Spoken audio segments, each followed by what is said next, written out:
36. I started writing seriously, we'll say, in 2020 when I published my first novella, Billy Silver. But I've kind of been writing forever. I know it's like kind of like a cliche thing, but I've been writing since I was a little kid. I started getting serious, like I said, in 2020. The pandemic was horrendous for a lot of people, but it was something that kind of helped me because I had a lot of time on my hands, and I was able to knock out quite a few books during that time. I was born and raised in New York, so I'm in the Hudson Valley. So for anybody that's not familiar, it's kind of, about 60, 70 miles outside of New York City. And I've been here pretty much my whole life. What got you into horror? Was that something you were always into? Oh yeah. I always loved it ever since I was a kid, like watching, I grew up on, reading Goosebumps and stuff, but I loved like Are You Afraid of the Dark? Scared the shit out of me when I was a kid. Um, Horror movies, my parents weren't very strict on what I watched as a kid because I'm the oldest of four. So my parents had to deal with the other ones. So they're just like, go fucking do whatever you want. So I'd be watching horror movies and scare the shit out of myself. My dad, for years worked overnight. So when he'd come home, he'd always have like a paperback set up on the table from his shift. And, usually it was horror, Stephen King and whatnot. So it kind of always piqued my interest. And after reading it for so long, I was like, I would really want to write it. And I just started writing stupid stories when I was a kid. And now people pay me to write stupid stories. So it's even better. Oh, nice. Does your Yeah. dad like your stories? Yeah. My dad reads them. He likes most of them. He tells me that I'm pretty sick with some of them, which is understandable. My mom doesn't read them. And I advise her against it because I tell her, I'm like, they're pretty gross and not something you want your mother to read. But I have one book that I told her you can read this one and actually dedicated that one to her. So that one's a little more tame, and it just so happens to be my most popular book, so that worked out. Your stuff seems a little more extreme than like Stephen King. So that's one of your dad's favorites. Like Stephen King's one of his favorite writers. Yeah, ever since I was a kid, I remember him reading Stephen King. I think that was just he was popular at the time, probably in the mid '90s, and he just kind of gravitated towards it. And obviously, most young boys emulate their father, and I saw him reading that, so I was like, well, if it's good enough for my dad, then it's good enough for me. So, Do you have a favorite horror writer? um, it would probably honestly have to be Stephen King, just because he's pretty much done it all. On the extreme side, it would definitely be Edward Lee. So it's kind of a toss up between the two of them. But I've read a lot of Stephen King books. I still get his books every year when he puts them out, and some of them aren't as strong as others, but for the most part, there's a reason he is where he is. He's a talented Yeah, no, writer. I think he has some great ideas, and I think he does really good with like character development. Like his stuff, his characters feel real. It doesn't feel like they're just enacting some scene in his head.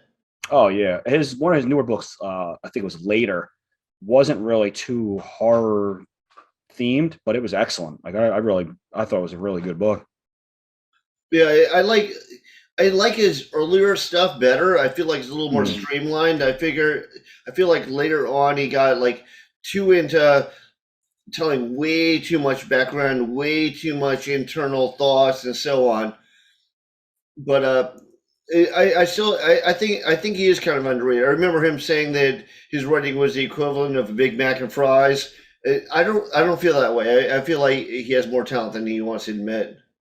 Yeah, I wouldn't consider him like a pulp writer by any means. When you think about like pulp writers and stuff like that, I consider myself a pulp writer. Like I write essentially like beach reads. I like to kind of classify it where you can land Reads. beach reads. Yeah, like that I've never beach heard that book. term. Yeah. Yeah, when you can take that book to the beach, have a cocktail in one hand, watch the kids playing, read a few pages, put it down, take a nap, get sunburned, wake up, and keep reading, and kind of be like, all right, I don't have to hurt my brain reading this book. It's just nice and easy.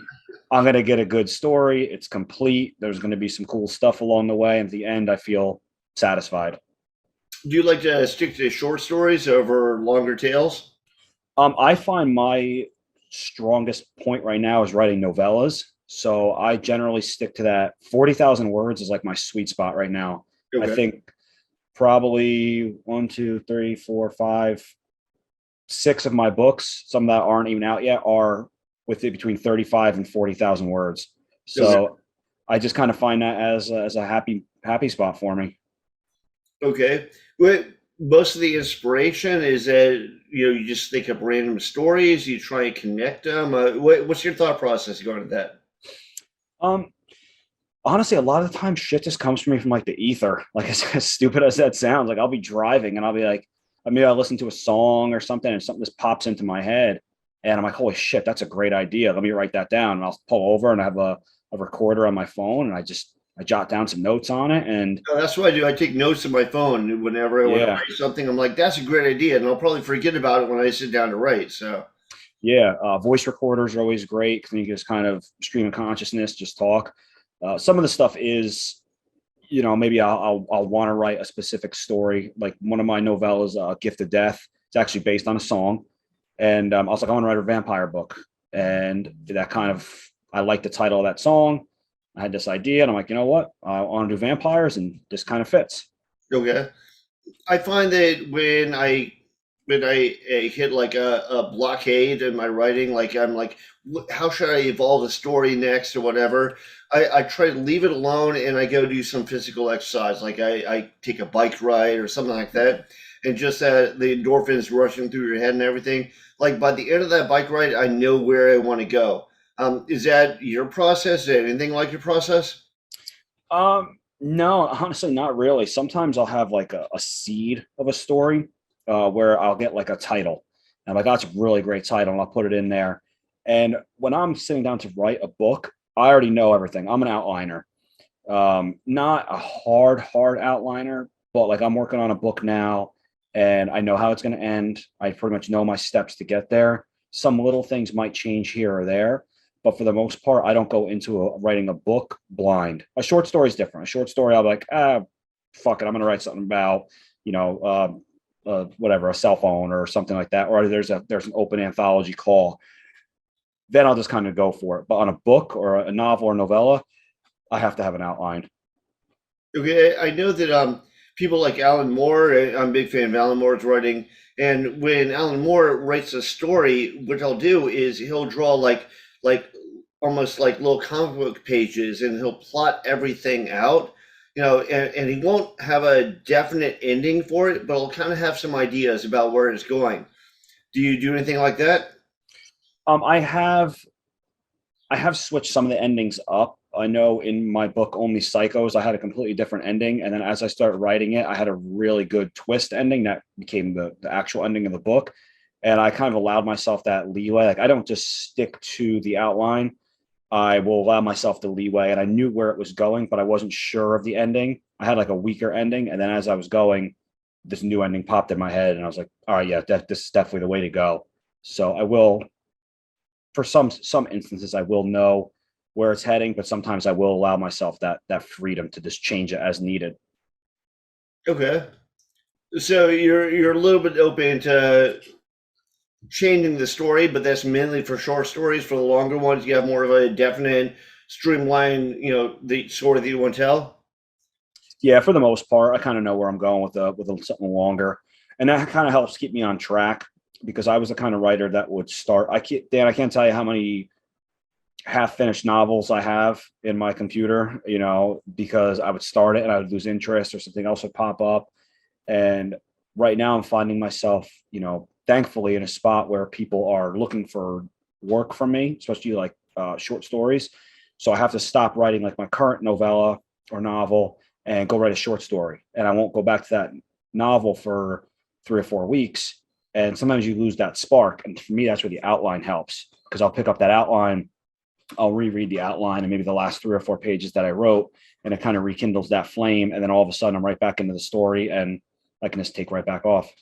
Maybe it reminds you of some of the crucial points that you're trying to Mm-hmm. get across, and so on. Do you try to keep a continuity between your stories? Like originally, I wanted to be a comic book writer and artist, and I remember one thing I liked about comic books is they were all like based roughly in the same continuity. It's not like one thing directly flowed to the other one necessarily, but they all kind of took place in the same universe, the same world, and so on. And I've noticed a number of horror writers like Stephen King do that. Do you attempt to do that as well? Yeah, I have, and I'm still kind of keeping it going. So right now, I have a couple of my books have some Easter eggs in them. There's nothing too direct, like Stephen King obviously is the Dark Tower as the center. Everything kind of revolves around that. And but for me, it's you'll read some of my books and you'll see a nod to a character in another book. You'll see a setting from another book in there, but there's nothing like a hard, like Volpe verse where that you're going to know that these are all the same, same world. I kind of just play around with There it are here and some there. like kind of Easter eggs, that like one thing might lead you to the other. You go, oh, I recognize that a little bit. Yeah, and it's just something cool for the readers, especially the hardcore readers that read everything I put out. It's kind of like my game with them, like kind of, hey, pick up the Easter egg in this book, see if you can see it, because then they're kind of in on like a secret, and it makes it fun as opposed to just reading the story for enjoyment. It makes it fun for them to almost feel like they're a part of it, to be in on the secret. Like a little bit of extra, a little Yeah. bit extra that you can dive into, and you feel like, yeah, I really know where he's going with this. Yep. Okay, what kind of horror would you say that you focus on? Because some people, specialize more in like they're like sci-fi horror. Some people like, more gory horror. Some like it to have like a more psychological twist. Do you focus on that, or is it story by story? I will say I do kind of focus on the splatterpunk extreme side. I do like that. I like the realism of some of that stuff, and some of my stuff is like fantastical, like Talia's, supernatural. Gift of Death obviously is about vampires, but I do find myself writing more extreme just because life is extreme. Life is gritty. It's dirty. There's sex and there's violence, and I will pretty much just make that very graphic in detail. So there's usually not just a bland sex scene in my books. They're very, very graphic, almost like erotica standpoints. I have one book that's very, very graphic and a lot of sex in it. So I would definitely consider myself more on the extreme slash splatterpunk side, but I do like exploring other things. So like Left to You, probably my most popular book, is more of a mainstream horror novel. It's a little more psychological. It definitely has some religious themes to it, and I kind of don't mind doing that. I also am a big like sci-fi fantasy nerd, so I love that stuff. So I do see myself doing some horror based in either science fiction or fantasy or both in the near future. So I'm kind of open to everything, but like I said, I lean more towards the extreme side. Okay, do you have anything that like pop culture wise that helps feed into it, like like music taste, like movie taste, book taste, so on? I generally don't listen to really much anything when I write. If I do, it's like white noise. I'm not a big metalhead, but I grew up listening to like I graduated in 2003. So to preface everybody's for like my age, Yeah. um, so like my shit in like high school was like Slipknot, System of a Down, Disturbed, Meshuggah, Chimera, all those bands. So I'm more, I'm a bigger fan of that. And Billy Silver is in like a thrash metal band called Shit Fist. A Gift of Death is a band of vampires, and it's actually based on the song "The Gift of Death" by the band I Wrestled a Bear once. Um, so yeah, I will let music kind of play into some of it. I'm not a musician. I couldn't play a fucking a bucket if I had to, but I do love metal references. Yeah, I figure when I write, I need absolute silence because I need to focus on what I'm writing, and that's going to distract me if I play something in the background. But I'll definitely be somewhere listening to stuff, and that'll help stir up ideas in my head. Yeah, no, absolutely, because some of that stuff is really graphic. Just the beat and stuff like that can kind of give you that little bit of a rush to kind of get you going. Well, sometimes even a word will like spark something, or one thing this big is like I'll remember like childhood memories, and like when I was a kid, I always had kind of a like a dark temperament, anyways. But I remember childhood memories. I mean, what if that got even crazier? Do you do the kind of the same thing? Like you base it on like some of your experiences, but then you try and twist it to make it more graphic? Absolutely, it's actually my book Only Psychos that just came out in March. It's based in New York during a snowstorm, and a mother has two children. She loses power. Her husband pretty much he's away at work, and he tells her, "Hey, go to this local hotel, wait it out. I'll be home, in a few days or tomorrow, and we'll get get everything back to normal. That actually was based on a true story. When I was a kid, there's four of us, four siblings. My father was working an overnight. We had a really bad storm. We lost power. The house was getting cold. There was a break in the storm, and my mom took us to like the local like Best Western. But in my story, their chain hotel is closed, and they end up going to that shitty, seedy hotel that's in town that everybody talks about but nobody goes to. And they end up going there, and they meet a lot of interesting characters. So yeah, that was definitely a childhood memory that played into that. Yeah, I feel like that stuff really it feeds into it because you feel like it's more real, like especially extreme moments you've experienced in your life, and you go, "What if I just tip that over the edge? Then Mm-hmm. it'll be like twice as impactful." Plus, you remember all the like smells and emotions and everything else you were feeling then. But yeah, so I definitely agree with you there. I do when I do anything that's going to somewhere that I've never been or like doing something I'm not familiar with, I do a lot of research into it. Um, do you do the same thing?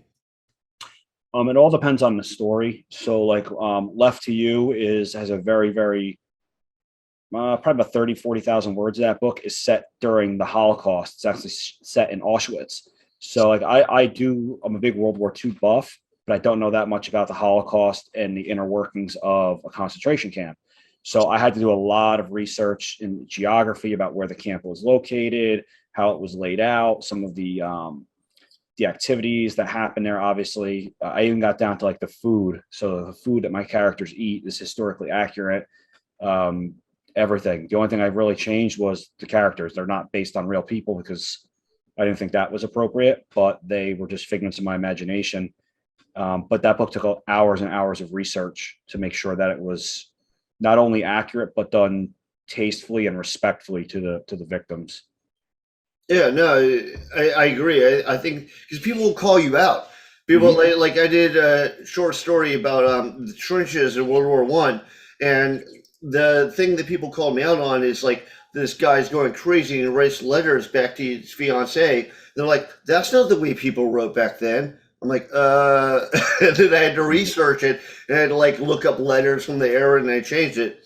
But yeah, people will call you out, so it can be kind of uncomfortable, but it's better if they call you out before you put it out. Absolutely, and that's where having a strong editor comes in handy because Patrick C. Harrison III from Death's Head Press, he's my primary editor right now, and he's a military guy, and he read Left to You, and he picked out a couple errors because I was not in the military, and he picked out a couple things, and we ended up changing some things up here and there just to make it more historically accurate, and it was definitely a cleaner, better read book. Okay, did you go through a number of editors? Did you find the right guy right away? Did you kind of luck into him? What was your process there? So I've had a couple of editors for myself. Three first self-published books that I did, which were Billy Silver, Awaken in Blood, and Talia. I used a local guy named Lee Foreman. Did a great job. He was local to my area. I knew him from another project I worked on. After using him, I started working with D&T Publishing, which is owned by Dawn and Tim Shea. And for A Gift of Death, Dawn, who's the owner, edited that book. And from there, D&T kind of started taking off. So she had to hire another editor. And then she picked Patrick C. Harrison III from Death's Head as the next editor. And he edited two of my books through her, Left to You and Only Psychos. And I've really, really liked using him. He was very receptive, worked very quickly, and his ideas were great, and the stories were much cleaner. So with my next book that's coming out is another self-published book. I just went right back to him because I like working with him. He's affordable and he does great work. It was So awesome. You find like I went through a number of editors before I found the one that I liked, but it seems like a number of editors like they're frustrated writers, so they want to rewrite everything. You're like, that's not quite the mood I was trying to convey or the point I was trying to convey. You didn't have that problem, like you.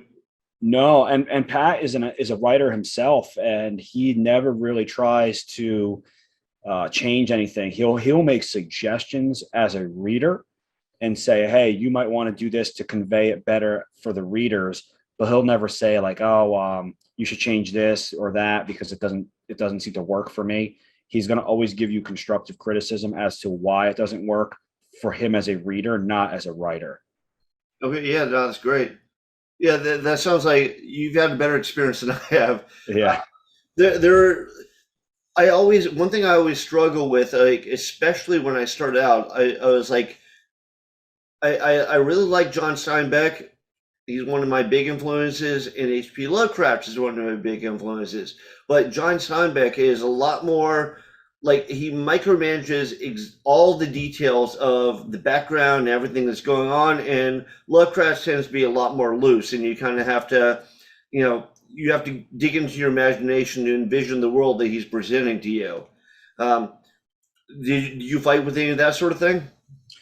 No, I tend to let the readers kind of figure out some of the story.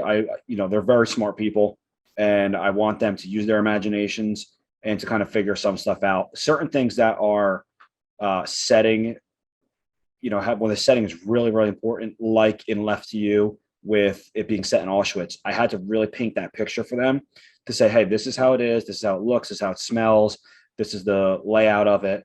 In that portion of the book, I had to do that. Other portions of it, I didn't have to go as hard. I didn't have to sit there and constantly say my character's wearing a green shirt. My character's blonde hair was flowing this way. I kind of let them, create their own image in their head, because I do that as a reader. I read avidly. Like I probably read 75 to 100 books a year of all genres. And even if the author gives me a detailed description, generally I will form my own image in my head. So why waste words and bore them with trying to shove a description down their throat if it's not 100% necessary to push the story forward? Okay, yeah, no, that makes sense. How's your experience been with publishers so far? Like, have you kind of lucked out with the publishers, or do you have any gripes? You don't have to mention any names if you don't want to, but No. I'm still fairly new to this. I only really started on the scene in November of 2020, and my first published book by a publisher was July of 21. So I've worked with a number of publishers so far. One foreign publisher that's actually put my book out, and all of them have been great. So like Evil Cookie, I worked with them. D&T Publishing is my primary publisher. They've published three of my books with a fourth on the way. Death's Head Press, I co-wrote a short story collection with Pat Harrison, and they're publishing three of my chat books. They've been nothing but a pleasure to work with. Potter's Grove, I did some stuff with them. So everybody's been really, really good. Pay has been, on par with what it should be and on time. So I have no gripes. I've heard horror stories, but so yeah, far I've been I lucky. had some horror stories.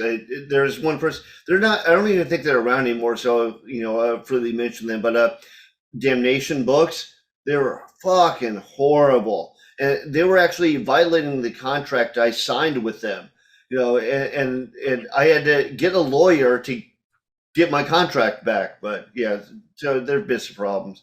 Um, what about with chapbooks? I noticed that they're kind of big in Europe. Like everyone knows what they are, but I've had a hard time. Like I basically have to explain what they are to people here in the U.S. Have you encountered that at all? Yeah, because honestly, I was one of those people. Like, I didn't know when I used to listen to the horror show with Brian Keene. Mhm. He was talking about chat books. I'm like, I don't know what the hell this is, so I had to Google it, and now I know what it is. Obviously, I wrote three of them. I do think they're going to take off over here, and I think Death's Head is really ahead of the curve. Or Stygian Sky, I think they're going under. I can't even think of the name. Dead Sky Inc. is what their imprint for the chat books and graphic novels. I think they're going to do very well with that because they're affordable. They tell a complete story. They're very, very well put together, well done. I know Ronald Kelly's, I think, are going to be the first one. And I think Jared Barbie just shared a picture today of them from the printer. I think people are really going to like them. And it's going to give people a sense of accomplishment to finish these chapbooks up, something nice and short and sweet that they can take with them anywhere. And the art that Death's Head, Luke Spooner's doing the covers. I got my covers like last month, and they're fucking amazing. They look so great. So yeah, I think they're gonna do well with them.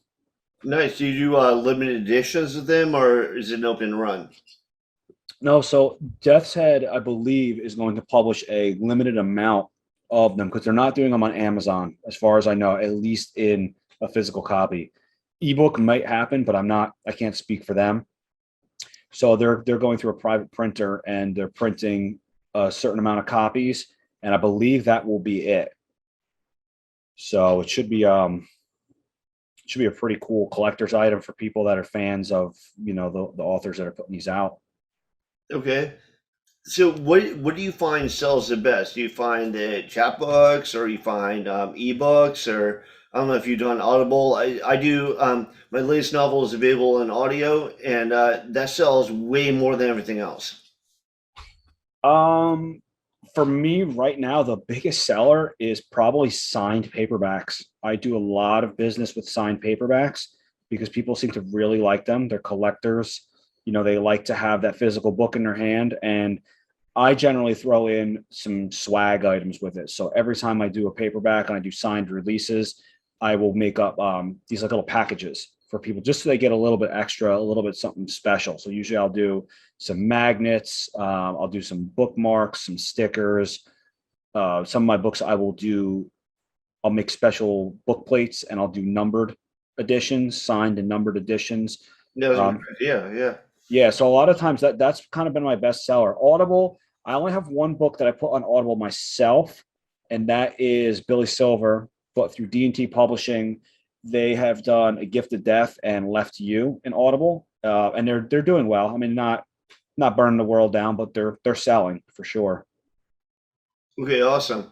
Do you have when you do stuff in paperback, do you sell that yourself? Like, do you have a website that you sell it on? Do you sell like the signed paperbacks? How do you do that? Like, how do you provide that service? So for a long time, it was just through kind of word of mouth through Amazon. But a few months ago, I created a website. It's this danieljvolpehorror.com. You can go there, and it's through Big Cartel, which obviously that's Jack Banter uses to sell the Splatterpunk magazines. And I have all my books, some merchandise items up there. And it's also that site also links you to a Teespring site where I use some of my book covers, some special art that I've had made up to put on merchandise. So t-shirts, sweatshirts, tank tops, the whole 9 yards. So danieljvolpehorror.com. You go on there, you pretty much can buy a signed book from me at any time. I'll sign it, personalize it, load it up with swag, and send it right out to you. Before you had the website, how did you get that out there?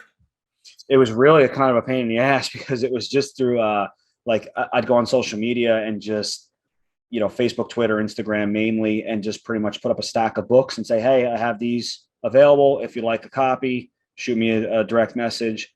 And it was great because people were very receptive to it. And I sold a lot of copies, so I definitely thanked them for that. But it was a little bit more of a process, a little more tedious, because then I had to take their messages, save their messages, copy and paste their address, put it into my shipping software, get everything situated. Now with Big Cartel, it's kind of they input all their own information and I just click it and go to my shipping software and send it right out.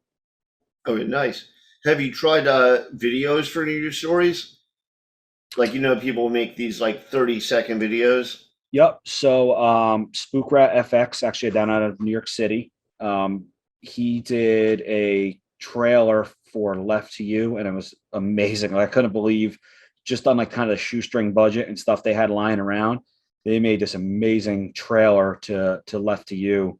And I really think that helped me sell a lot of books because it was just so well done and well produced and filmed and edited. And but me personally, I could really figure out TikTok. I feel like an old man in a 36-year-old body sometimes. Like, I can't figure out some of this shit out. So I don't do my own Don't videos. do those little like dances, with the like pink tutu on. No, I'm not Chris Triana. Chris Triana's out there doing all those. He's discovered TikTok, and he's a changed man, I'll tell you that. Well, hey, whatever makes you happy. Exactly. But all right, do you have any current projects you want to promote? Anything that you have out? Yeah, so my next novella is coming out soon. I don't have an exact release date. I'm kind of waiting on a blurb to come back, and it's going to be a cover blurb because the author is definitely worthy of a cover blurb for sure. It's called Plastic Monsters, and it's a human body horror. There's no supernatural in it. It is just a sick, violent book about a woman who is obsessed with her appearance, a doctor who has been pretty much disavowed from his practice, and he is released from prison, and she's got an idea, and he loves it, and he decides he's going to help her become beautiful. That should be out, I'm hoping, within the first or second week of July. I have my 3 chapbooks coming out from Death's Head Press. I don't know what I can release on that, so I'm not going to say too much about it, but they're complete. They're submitted. Covers are done. Just kind of waiting on the final edits to get them out.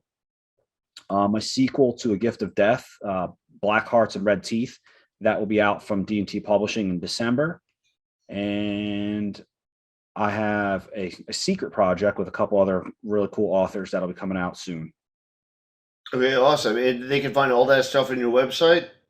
The website, not really. That's kind of just more for sales. If anybody wants to follow me on Facebook, is my main social media account. It's just Daniel Volpe. You'll find me. I'll pop right up. Twitter, Instagram, same thing. DJ Volpe Horror. I'm on TikTok, so you can see some of my stupid videos that I do, which there's no dancing on them. But no pink tutus? No pink tutus, no. I do have a lot of, you can't really see it, but I have a lot of baby dolls in the background here. So I'll throw some of them in the video. I promise I have kids. They're not mine. Is there any other way that people need to get a hold of you, that they can look out for your stuff? Anything you want to promote? Yeah, if you go danieljvolpehorror@gmail.com, feel free to send me an email whenever you want. I'm pretty receptive to it. Private message me on any of those social media accounts. I respond pretty quickly. If you're looking for a signed book, you can private message me if you'd like, and I'm probably just going to direct you to the website, because for tax reasons, I kind of have to put things through the website. It makes Uncle Sam happy, and then I'm happy. So yeah, any of those social medias, feel free to reach out. If you want to shoot the shit about horror, I'm always down to talk horror. Do you have a blog, or would they contact you on Facebook? Like, how would they get a hold of you and have that discussion? Facebook is my primary. I mean, you can use Twitter, Instagram if you like, if that's your preference, but Facebook, just Daniel Volpe. If you type in Daniel J. Volpe, my author page might come up. But if you type in Daniel Volpe, you'll see my profile, and shoot me a friend request, and you can just private message me whenever you want. I do a newsletter also, so if it's on Substack, if you just go on substack.com and look up Daniel J. Volpe, that it'll pop up. I do that monthly, so you're not getting spammed. But if you follow me on Facebook, I put all my new releases, and that's really it. Like, the website is mainly just for sales. I don't really update that or put anything news wise. I mainly keep that strictly to social media, because I don't do a blog, because me personally, I don't read blogs, so I'm not going to do one. I kind of feel like they're a lost art now. So I kind of stick to social media, and just Facebook is really king for me. Well, it's funny how everything's becoming a lost art. There's plenty of stuff that I grew up with that is totally irrelevant. Like, you mention a CD to people, and people are like, "What's that? A CD?" So I remember VHS days, but I'm making myself sound old. So. Oh yeah, my daughter asked me what a house phone was the other day, because I was talking to my grandmother was born in 1933, and I was talking to her yesterday, and my littlest one's 8, and I said something about a house phone, and she's like, "What's a house phone?" And I'm like, "Go sit down, go watch the fucking tablet or something like that." Well, I'll say, yeah, I used to watch that. I'd rent it from Blockbuster, and people were like, "What's a Blockbuster?" Yeah. And we still say I'm going to tape that instead of recording that, but you don't tape anything anymore. You just record it. Yeah, that's correct. All right, so like I said, we'll wrap this up. All right, thanks, man. Thanks for doing this, and I appreciate it. I appreciate it. Thank you very much, man. Have a good one. All right, you too. Bye. Bye.